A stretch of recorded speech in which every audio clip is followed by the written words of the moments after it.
Et bonjour à tous, bonjour à toutes, on se retrouve donc comme chaque lundi pour un nouvel épisode de podcast.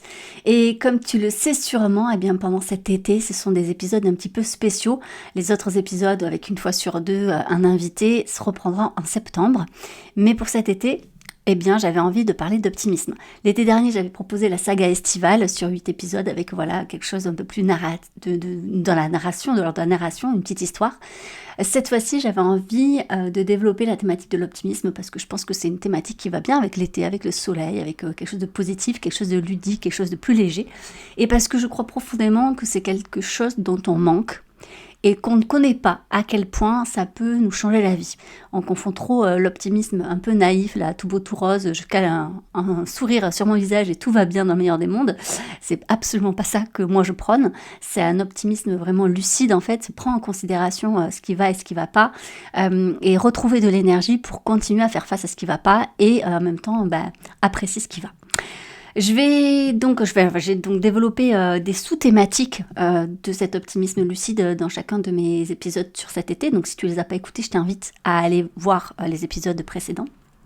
Et aujourd'hui, je vais parler de cette sensation de se sentir perdu.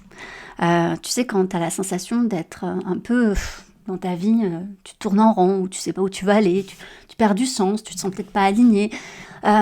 Tu sens bien qu'il y a un truc qui va pas, mais tu sais pas exactement quoi, ou si tu sais quoi, tu sais pas exactement comment le changer. C'est une sensation, je pense, profondément humaine, en fait, propre à n'importe qui, atypique ou non. Mais quand on est atypique, il y a en fait ce besoin de réalignement, il est de manière très régulière, très intense, et il est souvent pas compris auprès de nos proches qui, en fait, se disent tout simplement, mais pourquoi t'es pas heureux, quoi. En gros, c'est comme si c'était la question, voilà. Et ça nous fait vraiment culpabiliser parce qu'on se dit, mais c'est vrai, c'est quoi le problème chez moi? Donc j'espère vraiment que cet épisode te permettra de te rendre compte qu'il n'y a pas de problème chez toi. Parce que se sentir perdu, c'est normal. Et encore plus quand on est atypique. Donc bienvenue dans cet épisode où on va parler justement de ce sentiment qu'on connaît tous et toutes à un moment ou à un autre, donc se sentir perdu. Un peu comme si on avait perdu notre boussole, que plus rien n'avait de sens, ou en tout cas pas le sens qu'on désire. Et ça peut être très intense dans ce flou lorsque surtout il perdure. Ça peut être un sentiment très écrasant. Et ça peut même mener en fait ce qu'on appelle le brown out. Donc tu connais certainement le burn out, qui est effectivement de se consumer dans le sens où on brûle tellement qu'il y en a trop. Le bore out, voilà, c'est l'ennui en fait, on s'ennuie. Et on a le brown, donc de ce sentiment en fait où plus rien n'est aligné.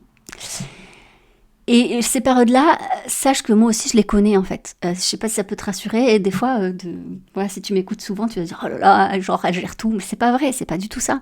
Y a rien à tout gérer d'ailleurs. Des fois, tout va bien dans la vie. Quand on check, je sais pas, la santé va bien, le boulot va bien, la famille, bref, voilà. Mais on a besoin de faire en fait un point. Et moi, j'en fais régulièrement. Et je suis sûre que c'est le cas pour toi aussi. Genre, est-ce que là, ma vie, elle me convient en fait? Et en tant qu'atypique, on a un cerveau qui tourne à 1000 à l'heure. Et en fait, ça peut se transformer en une sorte de crise existentielle. On parle souvent de la crise d'adolescence, de la quarantaine ou je ne sais quoi. Chez les atypiques, ça arrive très souvent. Je vais en dire peut-être plusieurs fois dans l'année. Et il y a un concept dont j'avais déjà parlé dans un épisode de podcast précédent, c'est la désintégration positive, qui en fait c'est une idéologie en fait du psychologue Kazimierz Dabrowski, qui dit que ces moments de perte, en fait, sont juste des portes vers une version plus authentique de soi-même. C'est une évolution. Et ça me fait penser un peu à ces niveaux que je vous ai proposés, et c'est toujours d'actualité d'ailleurs, le programme sur l'optimisme que tu peux trouver sur mon site ou en lien là sous le podcast, en description de podcast, ou d'ailleurs sur mes réseaux sociaux. Et en fait, tu vas de niveau en niveau. Sauf qu'à chaque niveau, je sais pas si tu as déjà joué à des jeux vidéo, je suis pas une pro des jeux vidéo du tout, mais on voit bien qu'à la fin de chaque niveau, il y a une sorte de big boss, il y a quelque chose à accomplir en fait pour pouvoir passer au niveau suivant. C'est un peu ça, cette crise de donner du sens à sa vie, tu vois.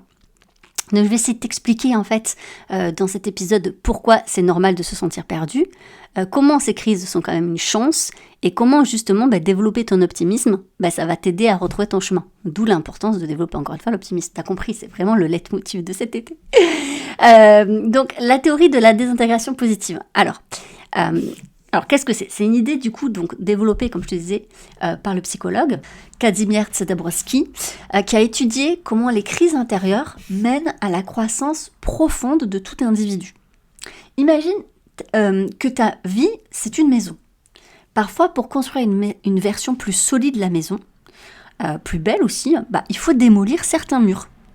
Alors, c'est un petit peu stressant, et donc psychiquement, en tout cas, par rapport à soi, ça peut être douloureux, mais c'est pour mieux reconstruire, en fait. Et Dabrowski, il explique que la désintégration positive, c'est un processus où tes croyances, tes habitudes, ton identité, en fait, va un petit peu comme s'effriter. Tu as la sensation que ça s'effrite. Mais c'est pour laisser place à une version de toi qui est plus alignée maintenant, parce que tu as vécu des expériences, parce que tu as des besoins qui en fait sont différents, et donc tu as juste besoin de réaligner, de refaire le point. Et il y a 3 phases. D'abord, la remise en question. Tu commences à douter. Est-ce que ce job me convient toujours? Est-ce que dans cette relation je suis toujours épanouie? Est-ce que ça correspond toujours à mes valeurs? Bref, le doute s'immisce, tu vois, sur plein de petites questions comme ça. Quand on est atypique, ces doutes, le problème c'est qu'ils peuvent être parfois obsessionnels. Comme un puzzle qu'on ne peut pas lâcher, on a l'impression qu'il nous manque des pièces, c'est insupportable, voilà. Ensuite, la deuxième phase, c'est la crise. Donc du coup, on remet tout en question et on se sent perdu, confus, parfois totalement isolé parce que pas compris par rapport aux autres en fait, surtout quand on est atypique. On marche dans le brouillard sans voir s'il y a une sortie et du coup, on a des fois la sensation de tourner en rond, un peu comme dans un labyrinthe, genre je suis déjà passé par là, non, j'ai essayé ça ne va pas. Et en fait, le souci de cette phase, c'est que on peut aussi à un moment donné perdre en énergie parce qu'on se dit, je n'en sors jamais. Parce que la troisième phase, bien sûr, c'est la reconstruction. Tu intègres tous les bouleversements, et tu te crées une vie plus authentique, plus riche, et tu fais des choix, qui sont plus alignés. Et il y a une étude en 2019 dans le High Ability Studies qui montre que ce processus, est beaucoup plus fréquent chez les personnes à haut potentiel intellectuel, car justement, leur intensité intellectuelle et émotionnelle, liée à leur forte curiosité, pousse à des crises existentielles, Je te donne un exemple. J'avais accompagné il n'y a pas très longtemps une femme HPI, elle était prof, elle adorait enseigner, elle faisait ça depuis des années, elle avait une 40aine d'années, mais elle sentait à un moment donné un vide, une sorte de déconnexion. Et elle est venue à moi en me disant, je ne suis pas sûre, est-ce que je dois tout quitter pour faire notre vie? Elle adorait à côté de son travail, elle avait un atelier d'art artisanal, elle adorait créer des bijoux et tout. Et elle disait peut-être que j'aimerais vraiment quitter l'éducation nationale, elle voyait tout le côté négatif de l'éducation nationale, elle n'arrivait plus à prendre part comme avant à son métier, alors qu'elle aimait encore, mais voilà, puis elle se disait c'était quand même, elle avait quand même un poste où il y avait une sécurité de l'emploi, une sécurité financière.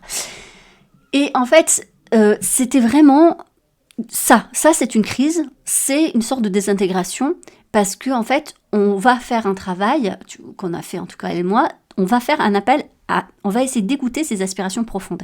Et souvent les gens bloquent à cette étape-là parce qu'ils se disent « mais je peux pas tout lâcher, mais c'est pas possible ». Et du coup ils bloquent le processus d'être à l'écoute de ses aspirations. Parce que quand on est à l'écoute, ça veut pas dire à la fin qu'elle va forcément, si je reprends cet exemple-là, qu'elle va quitter son emploi. Peut-être que dans son emploi, elle s'est rendue compte qu'il y a quelque chose qu'elle pouvait changer. Sauf qu'on peut pas le savoir parce que souvent les gens bloquent parce qu'il y a des peurs qui leur permettent pas d'aller au fin fond de qu'est-ce qui fait sens encore aujourd'hui pour eux.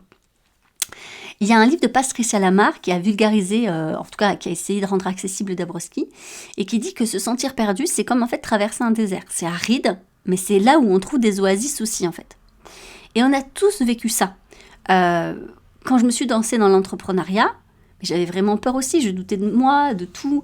Moi, j'avais personne qui était entrepreneur autour de moi, je ne connaissais pas du tout ce métier. J'étais pas du tout, moi j'avais fait l'université, j'étais vraiment pour une carrière universitaire. Et ça a été très compliqué, bien sûr. Il y en aura d'autres, des étapes très compliquées. Et tout le monde en a. Et je sais que je le vois dans les formations que je propose.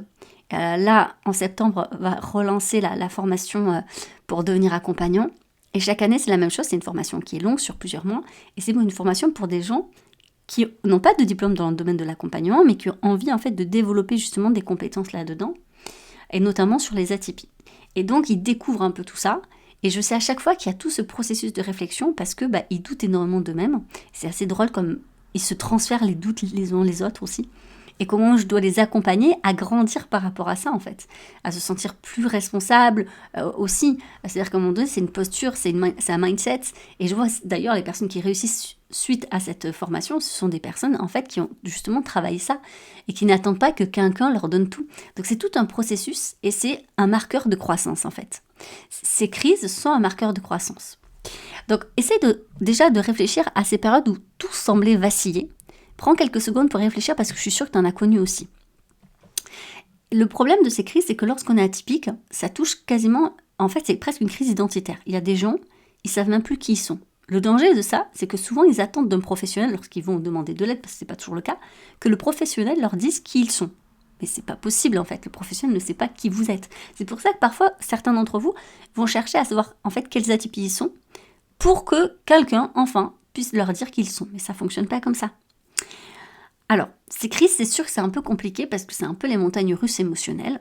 Déjà, dans le cerveau, c'est très intense. Émotionnellement aussi, d'ailleurs. Quand on est hypersensible, ça peut être extrême, en fait, parce qu'on va tout ressentir intensément. Les injustices, les émotions des autres, les contradictions du monde. Il y a d'ailleurs Hélène Aron, la docteure Hélène Aron, qui est la pionnière de l'hypersensibilité, qui explique qu'il y a une réactivité émotionnelle plus forte, ce qui amplifie d'ailleurs ces crises existentielles.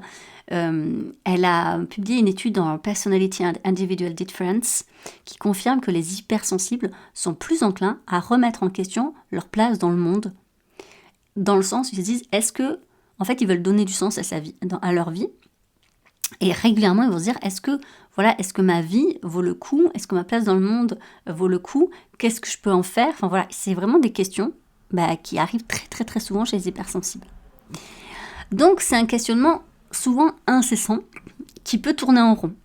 Parce que, en fait, quand on est atypique, on a un esprit, c'est une véritable machine à tout analyser. En fait, on voit les failles dans tout. Dans la société, dans nos relations, dans la vie en général, en fait. Et on ne peut pas s'empêcher de creuser, en fait. Et Dabrowski appelle ça d'ailleurs le potentiel de développement. Donc c'est quelque chose de positif. En fait, ça peut donner cette sensation d'être toujours en décalage, mais, et donc avoir un peu la sensation de ne pas trouver sa place dans le monde. Et c'est vrai, je comprends, parce qu'il peut y avoir aussi un décalage social. Je pense notamment aux personnes TSA, TDAH et tout, qui peuvent avoir plus de mal à structurer leurs pensées aussi. Ça peut générer ce qu'on appelle une solitude existentielle d'ailleurs. Il y a eu une étude là-dessus d'ailleurs sur l'autisme en 2022, si je ne me trompe pas. Mais la bonne nouvelle, c'est que ces crises, en fait, c'est pas des failles, c'est des signes. C'est des signes qu'en fait, tu es en train de chercher à vivre en vérité, de manière authentique, en fait. Donc, demande-toi là, quels sont les aspects de ta vie où tu te sens en décalage aujourd'hui ? Parce que peut-être que c'est là où tu es en quête d'authenticité un peu plus. Alors, quand on est dans le brouillard, encore une fois, je pense que l'optimisme lucide, ça peut être une lumière douce qui peut te guider. Ça te donnera pas toutes les réponses, vous avez compris, c'est pas du tout miraculeux. Mais ça veut pas dire nier la douleur, ni se forcer à être positif. Je le répéterai jamais assez. C'est croire que même dans la crise existentielle où on est, tu vois, vraiment au fin fond là du moment où c'est le plus dur en fait, au cœur de la crise en fait, il y a toujours une opportunité de croissance. D'ailleurs, Martin Seligman, qui est le père de la psychologie positive, il explique que justement cet optimisme lucide, c'est de voir les difficultés comme temporaires et très spécifiques à quelque chose. Il a démontré que les optimistes, en fait, qui traversent les crises, en fait, ils sont moins anxieux parce qu'ils sont capables de se dire « Ok, là c'est dur, mais je sais que j'en ressortirai plus fort en fait. » Je sais qu'il y a des gens qui exècrent ce genre de discours. Bon, si vous appréciez pas, laissez ça de côté. Mais par contre, ne jugez pas les gens pour qui ça peut faire du bien, en fait. Ça, c'est important. Je me rappelle d'une personne que j'avais accompagnée et elle me disait « J'ai tout gâché, je vais jamais y arriver. » Et de toute façon, elle ne croyait pas à l'optimisme. Et bon, de toute façon, en général, les gens qui viennent pour être accompagnés par moi, vous voyez, je suis quand même assez optimiste, sourire, tout ça. Donc, je pense que les gens qui ne supportent pas, ils ne viennent pas me voir. Mais c'est que derrière, je me disais, elle avait envie de le développer. Et donc, c'est ce qu'on a fait. On a essayé de développer ça. Et du coup, j'ai tout gâché, je ne vais jamais y arriver, s'est transformé en je suis une exploratrice. Certes, c'est inconfortable, mais en fait, je suis en train d'apprendre des choses sur moi-même. Et cette perspective, en fait, ça l'a vraiment aidée à tester, je me rappelle, de nouvelles formations. Elle a rencontré de nouvelles personnes, elle s'est créé un réseau. Et en fait, il y a des opportunités auxquelles elle n'avait pas pensé qui sont apparues, en fait. C'est ça qui est incroyable. C'est-à-dire qu'elle me disait que pendant la crise, bien sûr qu'elle était terrifiée, c'est pour ça qu'elle m'avait contactée. Mais on a donné, en fait, une temporalité à cette crise, en lui disant, en fait, ça va à un moment donné se terminer. Mais ça ne se terminera pas si on ne fait rien. Et donc, du coup, en fait, je l'ai accompagnée à se lancer dans son projet. En fait, l'optimisme, je vous l'avais déjà dit dans les épisodes précédents, mais ça booste la résilience. C'est-à-dire que même dans les périodes de doute, en fait, on va trouver de l'énergie pour rebondir. Dans mon programme, justement, Optimise ta vie, on travaille justement sur cet optimisme lucide, pour trouver des outils, en fait, qui sont ludiques, mais pour développer cet optimisme, en fait, au quotidien. Alors, on va essayer de passer à l'action déjà un petit peu dans cet épisode de podcast, comme à chaque fois. Moi, j'aime bien quand même vous apporter aussi de la théorie, de la compréhension, mais aussi de la mise en action. J'espère que ces petits exercices vont t'aider si tu es actuellement dans une période un peu de flou. Quand tu te sens perdu, mettre des mots sur en fait ce chaos, ça peut être justement un premier pas vers un peu plus de lumière. Tu vois, c'est comme quand tu es en pleine nuit, si tu as un petit éclairage quel qu'il soit, je sais pas, il y a quelque chose de sécurisant. Tu sais pas, imagine-toi dans une forêt en pleine nuit, tu n'as peut-être pas trouvé ton chemin avec de la lumière, mais c'est quand même sécurisant et ça peut être un peu plus t'aider à trouver le chemin, tu vois, voilà. Donc je pense pas qu'en un épisode de podcast, je puisse vraiment te sortir de ton obscurité, absolument pas, mais j'espère te donner un petit peu de lumière. Alors, je vais te proposer en fait de réfléchir sur 5 questions qui sont inspirées justement de la théorie de Dabrowski de la désintégration positive. Alors, tu peux répondre mentalement là au fur et à mesure que je te parle, ou bien tu notes ça dans un petit carnet en fait et tu prends ton temps et tu y repenses plus tard. La première question, c'est où ressens-tu, donc c'est ce que je t'avais posé tout à l'heure, où ressens-tu le plus de confusion dans ta vie ? Est-ce que c'est par exemple dans le boulot, dans une relation en particulier, dans ta parentalité, dans ta quête de valeurs, d'explications, de fonctionnement, enfin je sais pas, tu vois. Identifie le domaine, c'est vraiment déjà un premier pas. Ça peut être plusieurs domaines, mais on va déjà être focus sur un domaine, d'accord ? Puis la deuxième question, c'est quelle croyance remets-tu en question ? Peut-être que tu pensais devoir tout réussir pour être parfaite. Peut-être que tu penses que tu dois... il y a beaucoup de la notion de devoir, surtout chez les femmes atypiques. Être toujours présente pour les gens que tu aimes, qu'on puisse toujours compter sur toi. Enfin, je sais pas. Sur un chemin peut-être plus classique. Tes parents voulaient que tu fasses ça, etc. En fait. Mais aujourd'hui, ça va plus du tout. Note ce qui te parle et ce qui te semble vaciller, en fait. Réfléchis-y. Troisième question, c'est où ressens-tu un manque d'élan ? Par exemple, tu as perdu la motivation pour ton travail ou pour prendre soin de toi. Ou peut-être dans ta parentalité, mais du coup, tu culpabilises. Mais en fait, c'est OK de le noter, en fait. Il faut essayer de comprendre pourquoi, en fait. C'est hyper important parce que la motivation, c'est ce qui donne aussi du sens. Quatrième question, quelle aspiration tu ignores, en fait, volontairement ou involontairement ? Est-ce qu'il y a un rêve que tu as ? Qu'importe ce que, je sais pas moi, écrire un livre, vivre à l'étranger, explorer une certaine passion, je sais pas. Et en fait, tu le mets de côté par peur ou par raison. Tu vois, genre ça serait pas raisonnable en fait. Et ces envies, en fait, elles sont un indice, encore une fois, dans ton chemin. Ça veut pas dire que tu dois tout quitter du jour au lendemain, ça n'a rien à voir avec ça en fait. Mais tu dois, en fait, ça donne du sens. Parfois, par exemple, je me rappelle avoir accompagné une femme qui me disait j'aime mon partenaire, mais en fait, je me questionne à divorcer. Et on a vraiment exploré cette piste-là. Et en fait, c'était pas qu'elle voulait vraiment divorcer. C'était en fait, il y avait une quête de liberté qu'elle n'avait pas dans son quotidien. Et en fait, naïvement, elle disait que si elle divorçait, au moins, avec ses enfants, ça serait juste une semaine sur deux et tout. Elle sait très bien que le divorce n'est pas la solution. Elle savait très bien aussi que ça aurait eu des conséquences aussi très négatives, et donc voilà. Mais en fait, son besoin de liberté s'exprimait par cette idée-là, en fait. C'est pour ça que parfois on a peur de quelque chose, alors que derrière, en fait, si on le creuse vraiment, ça nous apporte tellement de réponses intéressantes. 5e question, et la dernière, c'est est-ce que tu te sens-tu seul dans ce flou, et qui pourrait t'aider ou t'écouter ? Il y a forcément quelqu'un dans ton entourage en fait, qui pourrait en fait te parler, avec qui tu pourrais poser en fait les choses, et en fait ça te ferait juste du bien, tu vois, de poser certaines choses en fait sans jugement. Ça peut être quelqu'un de ton entourage ou un ou une professionnelle. Je rappelle d'ailleurs que sur mon site internet comme sur mes réseaux sociaux, il y a un annuaire de professionnels que j'ai formé dans mes diverses formations, et donc tu peux contacter. Il faut demander de l'aide. C'est-à-dire qu'à un moment donné, la santé psychique, santé mentale, elle est vraiment prioritaire. Si tu te sens perdu depuis trop longtemps et que tu as l'impression de tourner en rond, ça peut être dévastateur. Parce qu'en fait, on perd en espoir, on perd en énergie, et puis à un moment donné, on se dit que, en fait, plus on attend, et moins on a l'énergie, en fait, aussi, de faire changer les choses. Puis en plus, plus tu attends, plus ça veut dire que les choses que tu as testées, ne conviennent pas. Ça veut dire que tu n'es pas en capacité aujourd'hui de prendre le recul nécessaire pour trouver une autre idée, en fait, tu vois. Donc c'est ça qui va être intéressant. C'est que demander de l'aide à quelqu'un, ça permet peut-être d'avoir un autre angle, et donc peut-être d'autres idées, en fait.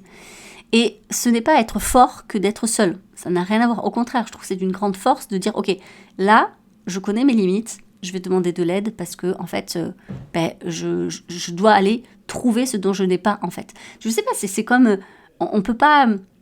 Est-ce que tu es en autonomie totale dans ton quotidien? Est-ce que c'est toi qui fais pousser tes légumes, tes fruits? Est-ce que, alimentairement parlant, je veux dire, tu comptes pas sur quelqu'un pour te nourrir?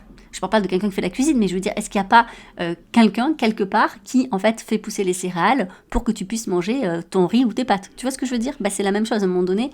L'intelligence, c'est aussi d'aller chercher ailleurs, auprès d'autres personnes, des compétences qu'on n'a pas encore ou qu'on ne peut pas développer, en fait, parce que personne ne peut être autosuffisant. Donc, se sentir perdu, c'est parfois, malheureusement, glisser vers un mal-être qui peut être profond aussi. Et ça peut mener à une dépression, ou en tout cas à un épuisement psychique. Donc, il faut prendre en considération que quand on est atypique, comme il y a une intensité aussi émotionnelle, ça peut être plus à risque. Donc, consulter un psychologue, un thérapeute, ou même en parler déjà à votre médecin traitant, c'est pas du tout un échec. C'est hyper important, d'accord? Il y a aussi plein de livres sympas, et je sais que vous êtes nombreux et nombreuses à me parler des livres de Christelle Petit-Colin, j'en ai lu certains. Alors, bien sûr, ça ne fera pas aucun livre, aucun atelier, aucun podcast ne remplace un travail thérapeutique. Si, en fait, vous sentez que ça va pas, on est d'accord. Mais en attendant, peut-être, ou en parallèle, ou quand ça commence à ne pas aller bien, on peut trouver comme ça des appuis nécessaires pour justement éviter de s'enfoncer, en fait. C'est là où ça peut être important. Bref, on arrive à la fin de cet épisode. J'espère que tu repars quand même avec une petite idée, en fait, que se sentir perdu, c'est quelque chose de normal, encore plus quand on est atypique, que c'est une chance de se réinventer. Que la désintégration positive, c'est plutôt une invitation à lâcher ce qui ne te sert plus, en fait, pour embraser une vie plus authentique. D'ailleurs, Dabrowski disait « La crise est le creuset où se forge l'âme ». J'adore cette citation. Je sais pas toi, mais moi j'adore. Donc toi, avec ton atypie, ta sensibilité, ton intensité, en fait, tu as tout pour transformer ce flou en lumière, en fait. Et l'optimisme lucide, c'est un guide, en fait. Il te rappelle que chaque pas, même incertain, t'aide à te rapprocher de ton nouveau toi, en fait. Et je crois que le plus dur, c'est peut-être ça, c'est de lâcher une partie de soi pour se renouer avec une nouvelle. Bref, voilà. En tout cas, si tu veux aller un peu plus loin sur ces sujets, comme tu sais, il y a mon programme, l'atelier Optimise ta vie. C'est vraiment une aventure ludique. Moi, je le vois comme ça sur 10 niveaux, en fait, pour cultiver justement cet optimisme lucide, clarifier ton chemin. C'est des audios très courts, en fait. À chacune, tu as 5 audios d'une dizaine de minutes, en fait. Donc, tu en as pour 1 heure à peu près pour chaque niveau, en fait. Et avec un PDF avec plein d'exercices, et d'autres trucs encore. Et il y a un prix spécial tout cet été, donc n'hésite pas à en profiter. Voilà. Sur ce, je te souhaite une très très belle journée. J'espère que ça a pu t'apporter quelques informations sur ton fonctionnement. Et je te dis à la semaine prochaine pour un nouvel épisode de podcast.